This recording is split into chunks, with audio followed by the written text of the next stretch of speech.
depanku penuh dengan harapan. Aku ada saat ini, semuanya karena kasih-Mu. Aku hidup hari ini, semua berkat kemurahan-Mu. Terima kasih Yesus, Engkau sangat baik, teramat baik. Aku ada saat ini, semuanya karena kasih-Mu. Aku hidup hari ini, semua berkat kemurahan-Mu. Terima kasih Yesus, Engkau sangat baik, teramat baik bagiku.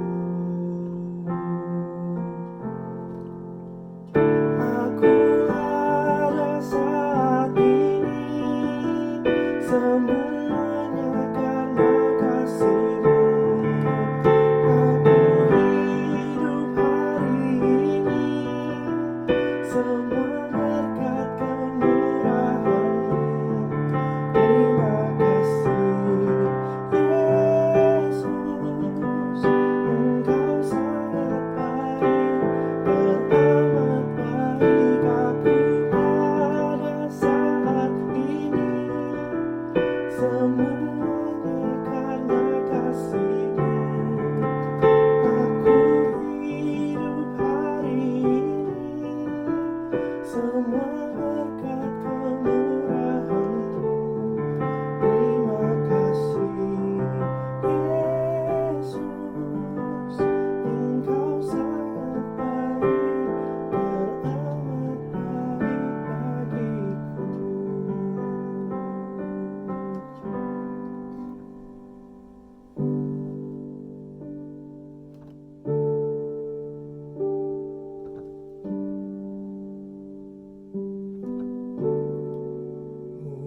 Mulialah nama-Mu Tuhan,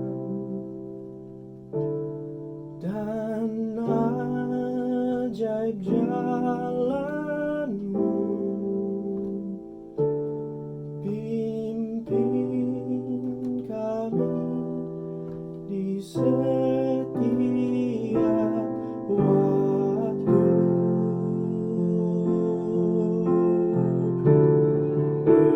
Besar setiamu Tuhan,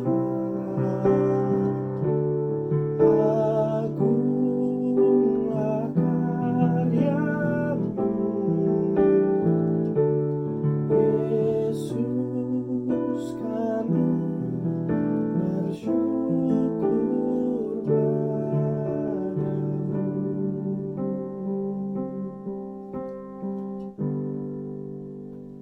Ajar kami Tuhan, menghitung hari-hari, agar kami beroleh hati bijaksana.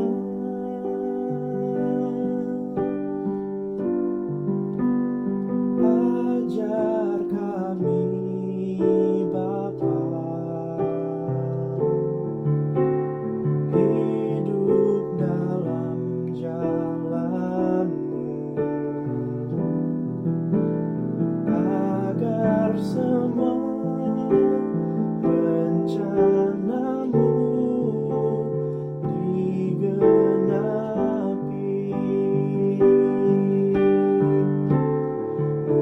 Mulialah nama-Mu Tuhan, dan ajaib jalan-Mu.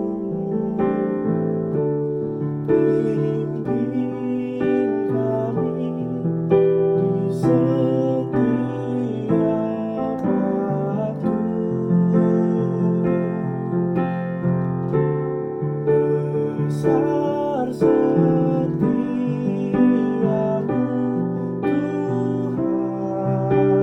Tuhan, agunglah karyamu,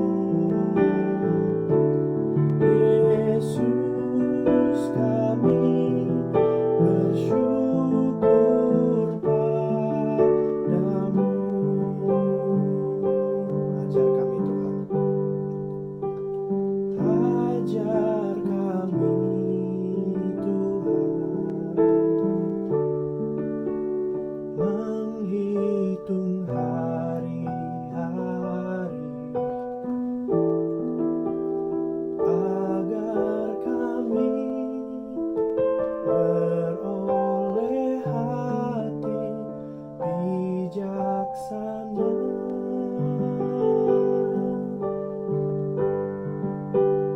Ajar kami Bapa, hidup dalam jalan-Mu, agar semua rencana-Mu digenapi.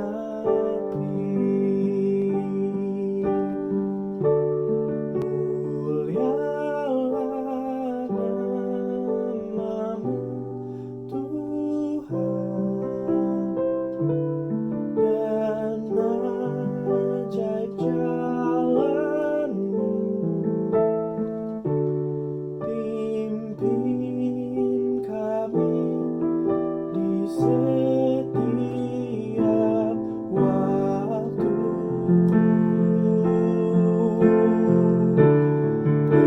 Besar setiamu Tuhan, agunglah karyamu, Yesus kami bersyukur padamu. Mulialah nama-Mu, mulialah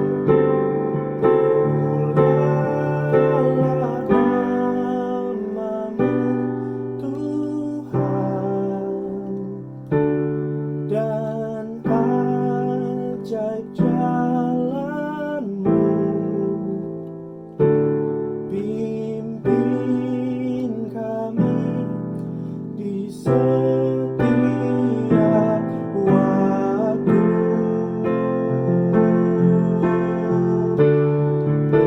Besar setiamu Tuhan,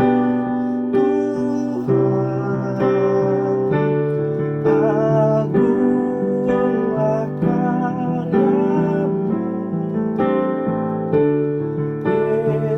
Yesus kami bersyukur padamu.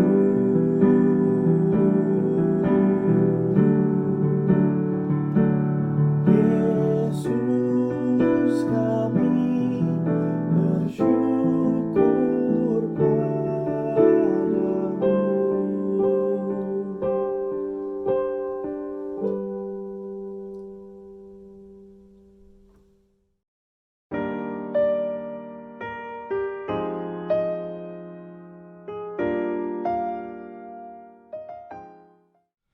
Salam saudara-saudara yang dikasihi Tuhan. Hari ini saya mau berdoa buat saudara, agar saudara sungguh-sungguh diberikan damai sejahtera dalam situasi yang masih sulit bagi kita. Nah, pertama-tama saudara-saudara, saya mau mengucapkan banyak terima kasih kepada Creative Ministry, baik yang di Burwood East dan South East, dan juga termasuk Halim yang sudah ambil bagian dalam mempersiapkan ibadah online yang sudah beberapa minggu berjalan. Tuhan memberkati saudara. Nah, saudara yang kekasih dalam Tuhan Yesus,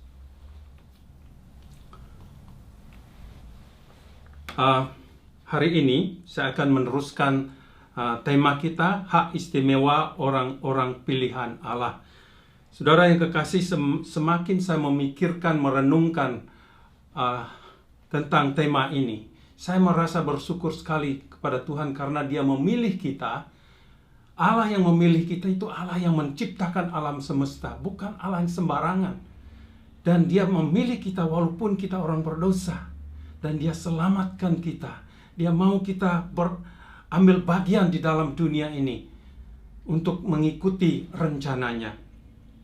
Saudara, pembacaan itu kita ambil kembali dalam 1 Petrus pasal 1 ayat 1 sampai 2. Nah, sebelum kita lebih lanjut merenungkan, mari kita berdoa. Bapa Surgawi, terima kasih karena Engkau memberikan kami kesempatan untuk menyampaikan firman Tuhan, untuk beribadah, mendengarkan firman-Mu, bahkan jadikan kami pelaku-pelaku firman-Mu. Bukan saja pendengar, tapi melakukannya. Mari Tuhan, biarlah Engkau singkapkan kebenaran firman Tuhan supaya kami mengerti dan juga kami diberkati dan memberkati orang lain lewat firman-Mu ini. Di dalam nama Tuhan Yesus kami berdoa. Amin.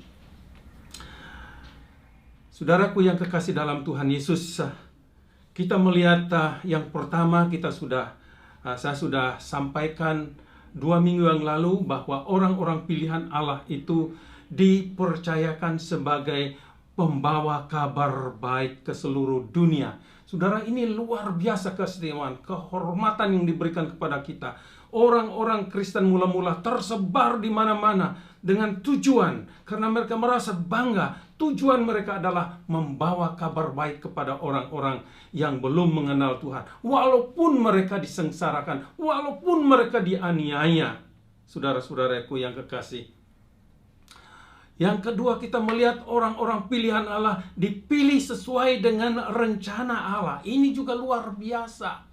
Saudara, kita tidak tahu apa yang ada di dalam rencana kita. Tetapi firman Allah, saudara, berkata, rancanganku bukan rancanganmu. Tuhan mempunyai rancangan yang indah, rencana yang indah. Apa itu? Dia tempatkan kita di dunia ini, saudara-saudara, agar kita berjalan sesuai dengan rencananya, mengikuti rencananya. Rencana Allah adalah agar dunia, manusia yang berdosa ini diselamatkan. Dan kita adalah alatnya.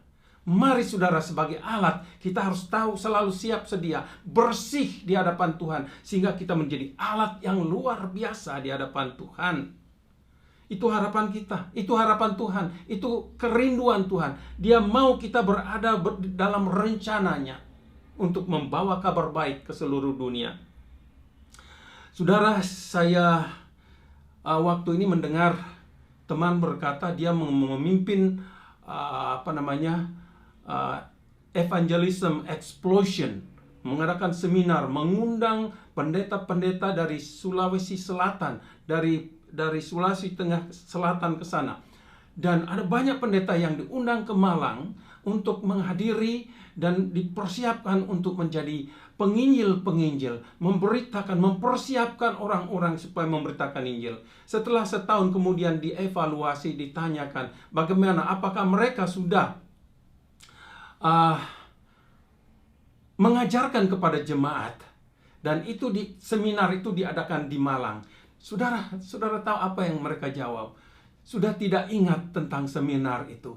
Lalu apa yang saudara ingat? Yang kami ingat perjalanan di Malang, jalan-jalan di kota yang indah. Sangat menyedihkan. Mungkin kita juga seperti itu. Kita dengar firman Tuhan, kita di training, tetapi kita tidak meneruskan berita ini. Tidak mempersiapkan orang-orang lain bagi pelayanan kerajaan Allah, pemberitaan Injil, memuridkan. Saudara yang kekasih, dalam Yeremia kita sudah melihat bahwa Tuhan, Dia tahu rancangan. Kata mengetahui, Dia tahu sebelumnya, Dia tahu sekarang, Dia tahu apa yang akan datang. Dia tahu hidup saudara dan saya. Makanya Dia pilih supaya kita terus berada di dalam rencananya. Kemudian orang-orang pilihan Allah itu dikuduskan oleh Roh Kudus. Ini luar biasa. Nah, saudara-saudara, ada 3 tahap pengudusan yang saudara perlu tahu. pengudusan awal itu begitu kita bertobat terima Tuhan Yesus, kita dikuduskan, makanya kita diangkat menjadi anak-anak Allah. Nah, pengudusan yang kedua adalah bahwa kita itu yang disebut pengudusan progresif. Secara terus-menerus, secara progresif kita akan dikuduskan dan dikuduskan. Ini yang berat, saudara-saudara. Karena dalam pengudusan ini, kita dibentuk dan rasanya kadang-kadang sakit. Dan sering memang sakit. Saya pergi ke Ballarat, pernah menyaksikan di tambang emas itu bagaimana emas itu diproses. Ya, makanya Rasul Petrus mengistilahkan pakai api, dimurnikan dengan api. Nah, saudara, ketika orang yang memproses emas itu menunjukkan kepada kami, dia membakar emas itu dengan api, bara api yang begitu panas. Kemudian saya iseng bertanya, bagaimana kita tahu kalau emas itu murni, bersih? Dia katakan, kalau habis diproses, saya tahu emas itu hasilnya murni. Yang tadinya begitu kotor karena ada sampah, ada tanah. Saya tahu persis kalau wajah saya ada refleksi di dalam di permukaan emas itu. Saudara, ini menarik. Ini pertanyaan saya, apakah karakter Kristus bercahaya, orang melihat kita bukan kita lagi, tapi Kristus yang ada di dalam kita. Mereka melihat kasih, dan mereka melihat ada sukacita. Mereka melihat kita itu berbeda dengan dunia. Apakah mereka melihat seperti itu kita? Karakter Kristus, buah roh yang ada dalam kita. Dunia ingin melihat perbedaan. Kalau kita sama dengan dunia, berarti saudara-saudara itu sangat menyedihkan. Kita akan sulit memenangkan orang-orang yang belum mengenal Tuhan. Jadi pengudusan yang ketiga, saya belum jelaskan, pengudusan yang ketiga itu adalah saudara-saudara sempurna. Dan kapan pengudusan yang sempurna ini terjadi? Pengudusan yang sempurna ini terjadi ketika kita berjumpa dengan Tuhan. Disitulah kita akan menerima kekudusan yang sempurna. Nah, saudara, kita tidak lagi struggle dengan pergumulan-pergumulan kita, pergumulan kedagingan kita. Kita tidak lagi jatuh di dalam dosa karena kita sudah dimurnikan. Tapi sebelum kita mencapai ke pengudusan, penyucian yang sempurna, kita di dunia ini masih dibentuk dan dibentuk. Jangan heran kalau kita sering struggle. Karena apa? Kita masih dimurnikan dengan api, dikatakan. Oleh sebab itu, saudara, setialah sampai pada akhirnya. Karena gereja mula-mula mengalami penganiayaan demi penganiayaan, itu bagian dari pemurnian, saudara-saudara. Kita mungkin tidak mengalami, tapi ada hal-hal tribulation kita hadapi, penganiayaan, pembentukan kita hadapi, demi satu saat kita menerima pengudusan yang sempurna. Saudara, yang kelima itu orang-orang pilihan Allah itu taat kepada Kristus. Ini ciri khas, saudara. Orang-orang yang dipilih oleh Tuhan itu pasti taat. Nah, pertanyaannya, saudara, apakah kita orang-orang yang taat? Hanya ada dua kemungkinan, saudara. Kita taat atau tidak taat. Sebagai orang tua, saya akan senang sekali bila anak-anak kami itu taat. Apabila kami memberitahukan sesuatu, apabila kami menyuruh sesuatu, mereka taat. Dan hati kami akan senang sekali. Tetapi kalau kami memberitahukan, menyuruh mereka melakukan sesuatu, mereka tidak taat, hati kami sedih sekali. Saya percaya saudara pun sebagai orang tua memiliki anak-anak yang memberontak, memiliki anak-anak yang tidak taat, saudara akan tidak senang. Bagaimana dengan Allah? Kira-kira Allah senang? Apakah akan menyukakan hati Allah ketika kita memberontak? Kalau kita taat akan perintahnya. Saudara, kita semua tahu perintah Tuhan. Ada banyak perintah Tuhan. Tapi perintah tunggalnya adalah pergi jadikan segala bangsa muridku. Taatkah kita? Saudara, sama dengan Adam dan Hawa. Diberikan perintah, jangan makan buah ini. Buah yang lain boleh kamu makan, tapi buah yang satu ini jangan. Tapi mereka melanggar perintah itu. Mereka adalah orang-orang yang memberontak, dan keturunannya menjadi pemberontak, menentang, melawan, tidak taat kepada Allah. Sampai Yesus harus turun ke dunia menunjukkan teladan ketaatan. Saudara melihat sejak dia lahir sampai dia ke kayu salib, pernah dia tidak taat? Dia taat sampai mati. Apakah kita taat? Itu pertanyaannya. Bagaimana dengan suami dan istri? Ada perintah-perintah khusus untuk suami dan istri. Apakah kita taat? Ya. Apakah suami dikatakan kasihilah istrimu? Apakah kita sungguh-sungguh mengasihi istri kita dengan sungguh-sungguh? Kemudian dikatakan istri, hormatilah suamimu. Apakah peraturan ini, perintah ini kita taati? Kalau ada suami istri tidak menaati, sama halnya menjadi suami istri yang memberontak kepada Allah. Karena kita tidak taat akan perintah Allah. Sama juga anak-anak. Disuruh menghormati ayah dan ibumu dikatakan, supaya lanjut umurmu. Kalau anak-anak yang memberontak, tidak taat kepada orang tua, itu mencerminkan anak-anak yang tidak taat kepada Tuhan. Orang tua ditempatkan sebagai pemimpin, sebagai pengayom, sebagai orang yang mengarahkan kepada anak-anak. Kadang-kadang saudara-saudara, anak-anak itu tidak taat karena melihat hubungan kita suami istri tidak menunjukkan ketaatan. Mari kita belajar, tunjukkan, menjadi teladan bagi anak-anak kita. Selanjutnya saudara-saudara, orang-orang pilihan Allah menerima percikan darah Kristus. Saudara yang kekasih, itu terdapat dalam Ibrani pasal 1 Petrus pasal 1 ayat 2. Nah, saudara, percikan darah Kristus ini cerita, gambaran yang disampaikan oleh Petrus dalam Perjanjian Lama.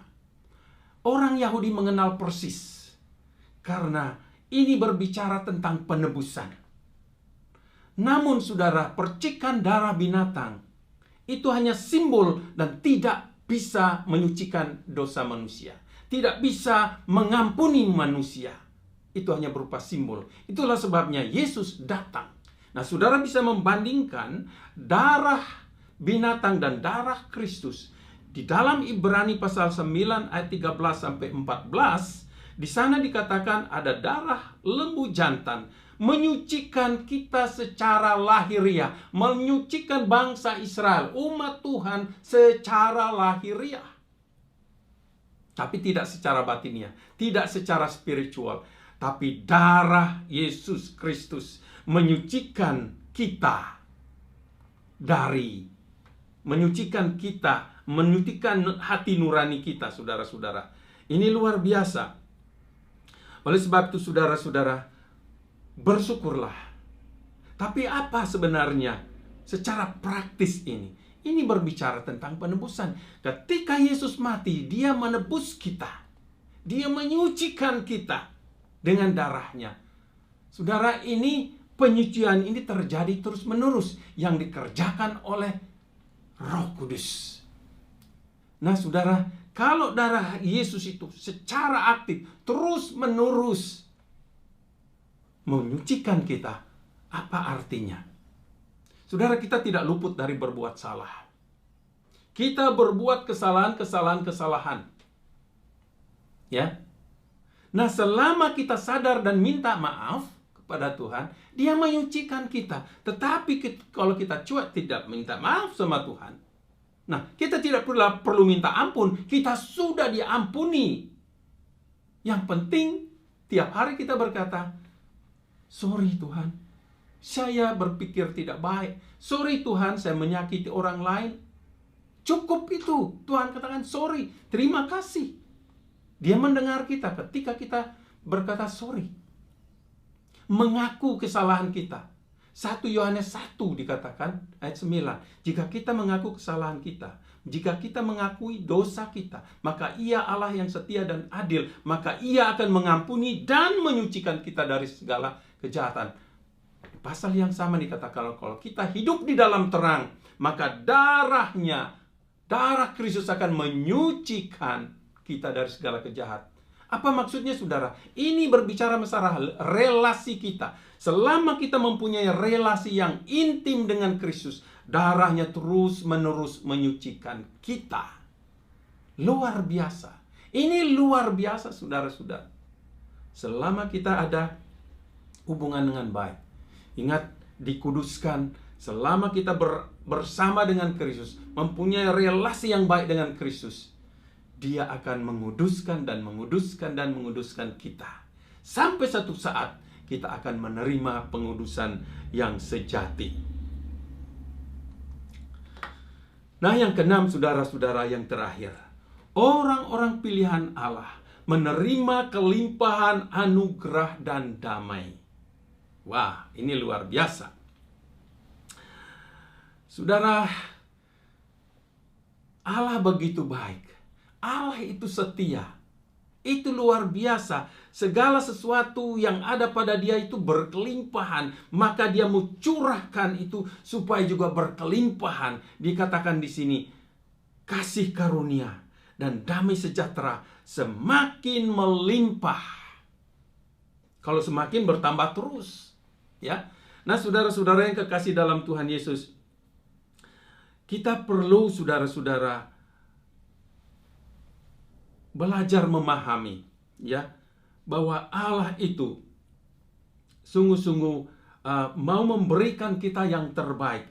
Apakah kita sudah menerima yang terbaik itu? Jadi saudara-saudara yang kekasih dalam Tuhan, bagaimana caranya itu maksudnya? Bagaimana caranya kita bisa menerima kasih karunia dan damai sejahtera yang berkelimpahan itu? Saudara, di dalam kitab Filipi yang pertama, pasal 4 ayat 6 sampai 7, kalau saudara baca di sana, syarat pertama untuk menerima anugerah yang berkelimpahan, anugerah dan damai sejahtera yang berkelimpahan itu adalah menerima melalui doa. Ya, di sana dikatakan, jangan hendaklah kamu khawatir tentang apapun juga, tetapi nyatakanlah dalam segala hal keinginanmu kepada Allah dalam doa dan permohonan dengan ucapan syukur. Jadi kalau kita lakukan ini setiap hari, bangun pagi, mau tidur, dan kapan saja, Dia akan memberikan rasa damai itu. Dia akan memberikan sukacita itu kepada kita. Sehingga dengan demikian saudara, ucapan syukur meluap dan meluap. Kita tidak mampu mengucap syukur kalau tidak dilimpahkan kasih karunia dan damai sejahtera itu. Yang kedua, saudara-saudara, bagaimana kita bisa menerima? Kita menerimanya melalui ketaatan kepada Kristus. Saya sudah jelaskan tadi. Di dalam di dalam Yohanes pasal 7 ayat 38 dikatakan, kalau kita menerimanya, ini gambaran yang dikatakan, dari dalam hatinya, hati orang yang menerima itu, akan mengalir aliran-aliran air hidup. Saudara yang kekasih, aliran hidup itu air yang terus hidup, berjalan. Saudara, di waktu kami tinggal di Malang, di dekat rumah kami ada sumber air yang tidak pernah kering. Musim kering itu ada mata air, sehingga saudara-saudara, air itu tidak pernah habis dan memberkati banyak orang. Ketika perempuan Samaria mencari air di sumur, berjumpa dengan Yesus, Yesus katakan, air ini akan membuat kamu haus lagi. Kalau kamu minum, kamu akan haus lagi. Tetapi kalau kamu minum air yang kuberikan, engkau akan berkelimpahan dan mengalirkan air kehidupan kepada orang yang lain. Puji Tuhan, dia taati sehingga dia bisa mengalirkan aliran kehidupan itu kepada orang-orang di kotanya. Dan di orang-orang di kotanya itu akhirnya menerimanya dan datang kepada Tuhan Yesus. Apakah saudara sudah memintanya dalam doa? Apakah saudara sudah taat kepada Kristus? Yang ketiga, apakah saudara bersedia merenungkan firman Tuhan? Karena dengan merenungkan firman Tuhan, kita menerimanya damai sejahtera itu dan anugerah yang berkelimpahan itu.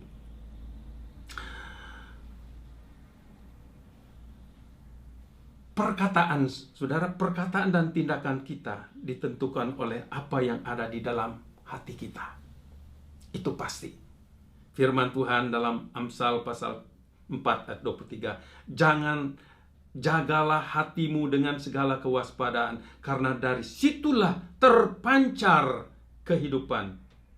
Daud berkata dalam Mazmur 119 ayat 11, dalam hatiku aku menyimpan janjimu atau firmanmu, supaya aku jangan berdosa terhadap engkau.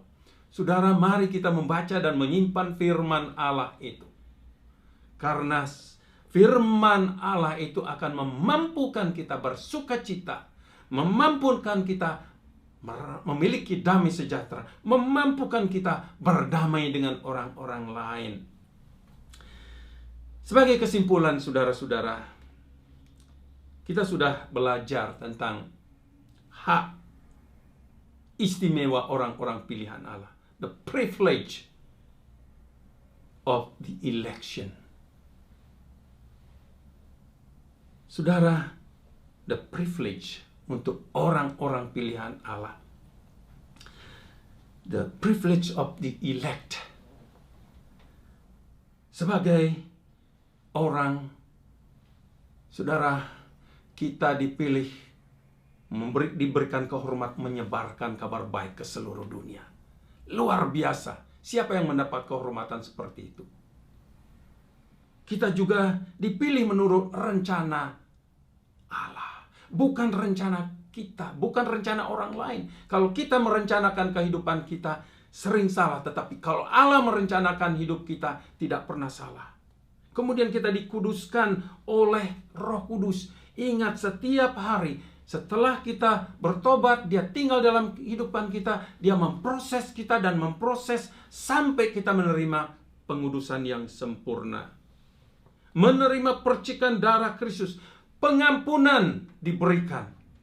Jadi sekali Yesus naik ke salib, sekali dia sudah mengampuni, dia terus mengampuni. Hanya sekarang, kalau kita buat salah, ingat, akui di hadapan Tuhan, maka darahnya akan menyucikan kita terus-menerus. Kemudian saudara-saudara menerima